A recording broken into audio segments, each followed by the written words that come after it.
ठरलं तर मग या मालिकेच्या येणाऱ्या भागामध्ये आता मात्र हॉस्पिटलचा सगळा सीन संपत काहीच दिवसात प्रतिमाची स्मृती परत येत एक खूप मोठा चमत्कार घडणार आहे. स्वतः रविराज सायलीला एका विशिष्ट कारणासाठी आपल्या घरी घेऊन येणार आहेत. प्रतिमा सायलीला आपल्या घरी आपली मुलगी म्हणून घेऊन येणार आहे आणि प्रियाला कायमचं घर सोडावं लागणार आहे. या सगळ्यासाठी प्रतिमाची स्मृती परत येताच खूप मोठा चमत्कार घडणार आहे आणि आता प्रतिमा सायलीला स्वतः आपल्या घरी घेऊन येणार आहे.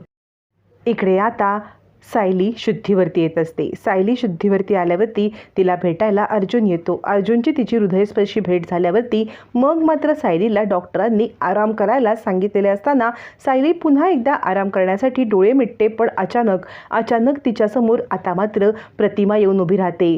सायली डोळे उघडते, प्रतिमाकडे डोळे भरून पाहते. प्रतिमा तिच्या डोक्यावरून हात फिरवते आणि बाळा बरी आहेस ना?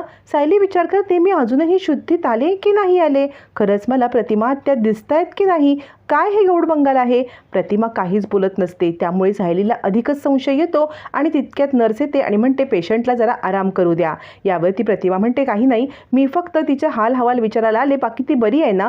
यावरती नर्स म्हणते तुम्ही काळजी करू नका, तुम्ही दिलेल्या ब्लडमुळे तिचं ना लवकरात लवकर रिकव्हरी झाली, ती शुद्धीवरती पण आले, काही दिवसात तिला डिस्चार्ज पण होईल. प्रतिमा म्हणते बरं झालं, असं ती खुणेनेच बोलत असते आणि ती निघते. सायली आता थांबवण्याचा प्रयत्न करत असते. सायली तिला पाहते आणि डोळे भरून पाहतच बसते. प्रतिमा हत्या असं तिला बोलायचं असतं, पण सायलीच्या तोंडातून शब्द फुटत नसतो, कारण या सगळ्या प्रकारामध्ये सायलीला विकनेस आलेला असतो. आता मात्र सायलीने डोळ्याने हे पाहिलेलं असतं आणि ज्या वेळेला प्रतिमा निघते त्यावेळेला सायली पुन्हा एकदा आपल्या गुंगीत जाते आणि विचार करते, मी जे पाहिलं ते स्वप्न होतं की सत्य? हाच विचार करत सायली आता डोळे मिटून घेते. पण नियतीच्या मनामध्ये वेगळंच असतं. ज्याप्रमाणे सायलीला प्रतिमा दिसली त्याचप्रमाणे इकडे आता अर्जुन ज्या वेळेला सायलीच्या रूममध्ये येत असतो त्याचं लक्ष अचानक समोर जातं आणि त्याला समोर त्या रूममधून बाहेर पडणारी प्रतिमा दिसते आणि प्रतिमा बाहेर पडलेली असते. अर्जुन हे पाहतो आणि तो प्रतिमाचा पाठलाग करतो. अर्ध प्रतिमाचा चेहरा त्याने पाहिलेला असतो. आता मात्र अर्जुन कन्फर्म होतो की ही प्रतिमा हत्या होती. सायलीने पाहिलेलं असतं. दोघं जण कन्फर्म करतात, पण तोपर्यंत प्रतिमा तिकडून निघून गेलेली असते. पण नियतीने एक संकेत दिलेला असतो, सायली आणि अर्जुनने प्रतिमाला पाहिलेलं असतं. आता मात्र अर्जुन नर्सकडे येतो आणि कोण होती ती बाई? आत्ता ती बाई कोण होती? त्यावर नर्स सांगते, अहो तुमच्या मिसेसला जिने ब्लड दिलं ना ती ओ निगेटिव्हवाली बाई होती. याच्यावरती अर्जुन म्हणतो, काय ओ निगेटिव्ह? आता अर्जुन म्हणतो, बाबा मी प्रतिमा आत्याला पाहिलं. रविराज म्हणतात, अर्जुन काय बोलतोयस तू? अर्जुन म्हणतो, हो सिनियर, मी प्रतिमा आत्याला पाहिलं. याच्यावरती रविराज म्हणतात, तुला भास होतोय, तू खूप भावूक झालायस ना? याच्यावरती आता मात्र अर्जुन बोलतो, रविराज विचार करतात, मला सुद्धा हॉस्पिटलमध्ये आल्यापासून प्रतिमाचा संकेत मिळतोय. काय हा संकेत? खरंच सायली ॲडमिट आहे म्हणून हा संकेत मिळतोय का? अर्जुन मात्र आपल्या मतावरती ठाम असतो की मला प्रतिमा आत्या दिसली, मी प्रतिमा आत्याला पाहिलं. आणि तो अश्विनला भेटायला येतो आणि अश्विनला म्हणतो, अश्विन ज्यांनी कुणी ब्लड दिलं त्या मला दाखव. याच्यावरती अश्विन म्हणतो, दादा असं काय करतोयस? त्या बाई निघून गेल्या. अर्जुन म्हणतो, नाही अश्विन, त्या प्रतिमा आत्या होत्या, मी स्वतःच्या डोळ्यांनी पाहिलं. अश्विन म्हणतो, दादा हे कसं शक्य आहे? ती प्रतिमा आत्या असणं शक्यच नाही. अर्जुन म्हणतो, का शक्य नाही? मी माझ्या डोळ्यांनी पाहिलेलं आहे, ती प्रतिमा आत्याच होती. रविराज म्हणतात, अश्विन तू तरी सांग की. अश्विन म्हणतो, दादा जर खरं बोलत असेल तर आपल्याला CCTV फुटेज चेक करायला पाहिजे. आणि तो म्हणतो, दादा तू काळजी करू नकोस, आपण CCTV फुटेज चेक करूया. आता मात्र चैतन्य, प्रताप सगळ्यांना आशा लागून राहते आणि त्यावेळेला अर्जुन म्हणतो हो. आणि मग रविराजांना अचानक आठवतं आणि ते म्हणतात, अर्जुन म्हणतो त्याच्यामध्ये तथ्य असू शकतं, कारण ना प्रतिमाचा पण ब्लड ग्रुप ओ निगेटिव्ह होता. आता मात्र अर्जुन म्हणतो, अश्विन तू पटकन CCTV फुटेज आम्हाला सगळ्यांना दाखव, मग सगळं सत्य होईल. असं म्हणत आता CCTV फुटेज पाहण्यासाठी सगळेजण आतुर असतात. तोपर्यंत आता ती ऑपरेटर CCTV फुटेज पाहत असते आणि तिकडे आता रविराज, प्रताप, अर्जुन या सगळ्यांनी गर्दी केलेली असते. प्रताप म्हणतो, हे बघ CCTV फुटेज पाहण्यासाठी जरा वेळ लागत आहे, तू एक काम कर, तू सायलीकडे जा, आम्ही इकडे पाहतो. त्यावरती रविराज म्हणतात, हो बाळा तू सायलीकडे जा.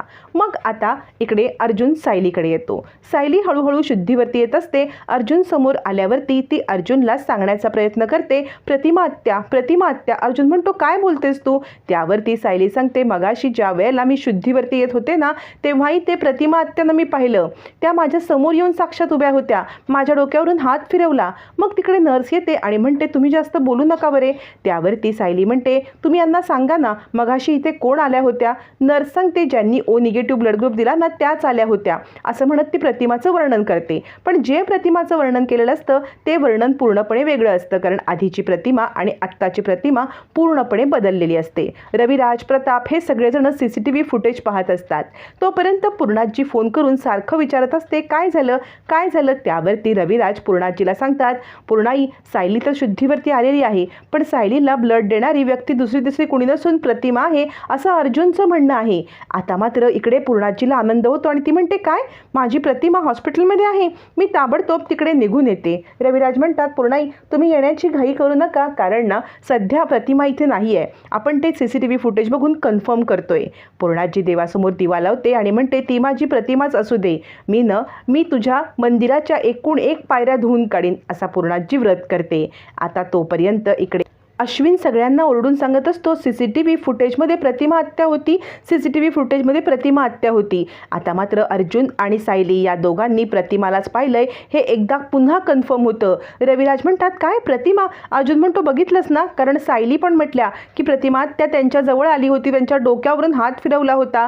बघ किती मोठं हे झालेलं आहे, म्हणजे सायली आजारी पडून सुद्धा आपल्या हरवलेल्या माणसांना आपल्याजवळ मिळवण्यामध्ये यशस्वी झाल्यात असं म्हणत आता इकडे खूप मोठा गौप्यस्फोट झालेला असताना प्रताप म्हणतो, खरंच सायली ग्रेट आहे, म्हणजे सायली आजारी पडली पण तिने आपल्याला प्रतिमाचं सगळं सत्य समोर आणलं आणि CCTV फुटेजमध्ये प्रतिमाला पाहताच सगळ्यांना खूप मोठा धक्काच बसतो. आता मात्र या बाई आल्या कुठून, गेल्या कुठे, हे सगळं सत्य शोधणं बाकी असतं.